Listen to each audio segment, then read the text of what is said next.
Hi, my name is Cody Harris, and I'm a volunteer firefighter with the Mason City Fire Department.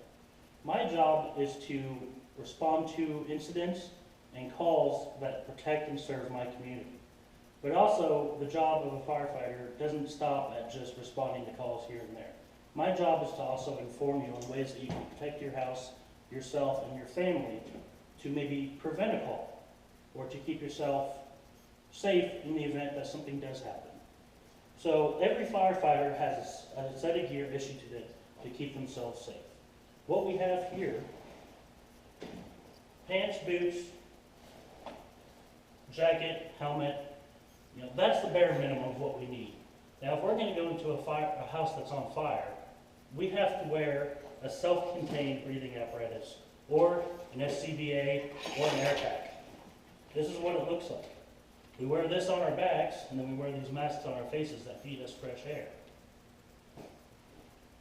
Some of the tools we may use involve a fire extinguisher, an axe, a sledgehammer, a Halligan bar. This is a Halligan bar. This is a very multi-use tool. I can use it to pry open a door. I can use it to search the area around me. It's a very interesting tool that has so many uses that I couldn't even name off right now. For example, if we're going to pull a ceiling, if there's fire in the attic or in the ceiling, we may use this. This is called a pike pull. It's designed to get up high to pull fire or hot spots that may be burning in your ceiling or attic down so we can put out the fire. So what we're going to do now is we're going to go to a house and show us an example of things you can do to keep yourself safe, or things that you can do to pre-plan. If my house catches on fire, where do I go and what can I do? Your job is to get out, as you'll see here. So in the event of a house fire, one thing you can do to keep yourself safe that's very easy to do is simply keeping your bedroom door shut. When you keep your bedroom door shut, the door itself acts as a fire break to keep fire, heat, and smoke from filling your bedroom with those toxic gases and the high heat, the flame itself. Even though this is a newly manufactured door that's hollow and made with cheaper materials than what you would find in an older home, it still acts as a fire break. There's no flow path. There's no reason for the air to be coming or going this way or that way. So by shutting your door, you can keep your bedroom safe from just filling with smoke as the rest of the house fills with smoke. So if you wake up in the middle of the night and your bedroom, you smell smoke, it's dark, you can't see what's going on, your power's not working, whatever. First thing you want to do is going to come over your door, feel your door. Is it hot? The doorknob, is it hot? Is it cold? Is it lukewarm? Is it blazing hot? If it's blazing hot, you're going to want to start thinking about other exit strategies in your pre-plan. Your bedroom windows. If you looked at your bedroom windows from the outside, say for example you're on a single-story, single-level house, then you may be able to use one of your bedroom windows to exit the building. If you live and you're in a two-story house and your bedroom is on a second story, then you may not be able to use that window. Or can you have a fire escape ladder that you could buy and keep in your bedroom just in case? Regardless, you're going to want to try to get out of the house. If you can't get out of the house, seal up your bedroom the best you can. Keep your door shut.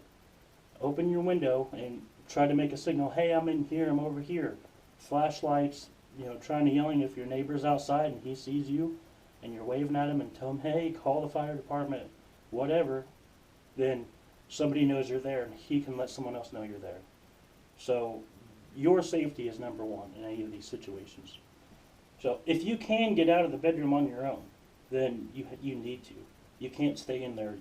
If everything is going wrong, then you need to try to get out as fast as possible. So you wake up, house is full of smoke, you can smell it, you can't see it, you might hear popping and crackling of the fire burning. So what you're going to do, feel the doorknob, feel the door, is it hot? Stay low to the ground. When you're low to the ground, the heat and flames and toxic gases from the fire rise up, heat rises. So it'll be much cooler down low. It may be harder to breathe because there's still a lot of smoke in the house, but you're safer than if you were just standing up. So stay low, open your door.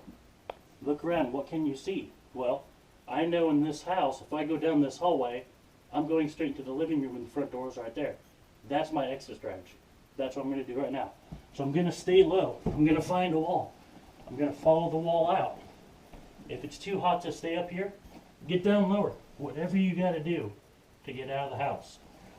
So I'm following my wall. Alright, so now I'm in the living room. I know the front door is right there. That's my exit. That's where I'm going. I know as soon as I go out, me and my family were supposed to meet in a pre-designated area across the street. That's my goal. We need to get out of this house. So I can either go straight, which, once again, if it's dark and smoky, it might be hard to tell. That's where you have to memorize your own house and know where you're going to go in a situation. So I could go this way, but then I might get rerouted into the kitchen over there. I could go this way. This room's a big box. Yeah, I'm going to hit the couch or a table or TV, whatever I got to do to get out. And for this example, I'm going straight to the door because I know the door's over here. I get to the door, open it up, and I'm getting out. So once you've made your way out of your house via your exit strategy, your front door, your back door, whatever, have a place where you and your family are going to meet once you get outside. For this house, for example, it's right here. It's the neighbor's yard. It's the neighbor's driveway. If you have your phone on, call the fire department if someone hasn't already. If there isn't a crowd of people out around, it's 3 o'clock in the morning, you're going to be the first one to call. If you don't have your cell phone on and you just ran out of the house, didn't even think twice about it, find a neighbor, knock on their door, wake somebody up, find a way to get the fire department coming to put your house out.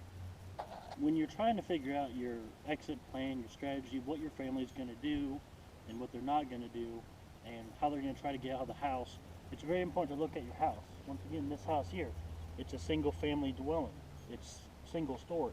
It has a crawl space but no second story, no basement or anything. So there's a front door and a back door, and then there's windows all the way around it. Once again, you have to look to see if does your bedroom have a window that you can get out of if you have to. If you can't use your bedroom window, which door are you going to use? That's also going to depend on where the fire is. You know, for this example, I use the front door. The front door is right here in the front of the house. Once I make it out, I go to my pre-designated area to meet with my family and make sure everyone's out of the house. So when the fire department pulls up, if they see a crowd of people there or just you and it's your house, you can tell the fire department, or the fire department may ask you, is everyone out of the house? Is this your house? And you can say, yes, everyone's out. Or no, I have no idea where my son, my daughter, my wife, my husband, whoever. If somebody isn't there, they still may be trapped inside. It's not your job to go back inside and try to get that person. So when you're looking at your exit strategy, you're pre-planning your house in case of an incident. You're going to want to look around all of your house. We've already looked at the front of the house. Now let's look at the back. Right here we have a back door. To get to this back door, you go through the garage, which means that there's a side door in the laundry room kitchen area. Then you go into the garage, and then you go in through the back door. And if that's not available, if you can't make it there, and you can't make it to the front door, you can use your window. This is that bedroom window we saw earlier. You know, when I come up to this window, I'm as tall or taller than this window. It would be very easy for me to open this window, push the screen out, and get out of the house. Once again, if I make my meeting area behind my house and my family meets there, and the fire department pulls up to the front, they might not know we're there. It's important to make your area where you're going to meet with the rest of your family where the fire department will pull up. So after seeing some of the tools and the gear that the fire department will use to put out your house if it ever catches on fire, and after seeing some of our exit strategies and meeting points that you may need to apply for your own family and your own home, now you know what you might need to do. You may need to memorize your house more. You may need to set up a meeting point. You know, if your family needs to get out of your house, how are they going to do it? These are all things that you can work out on your own and use this video to determine what you may or may not need to do.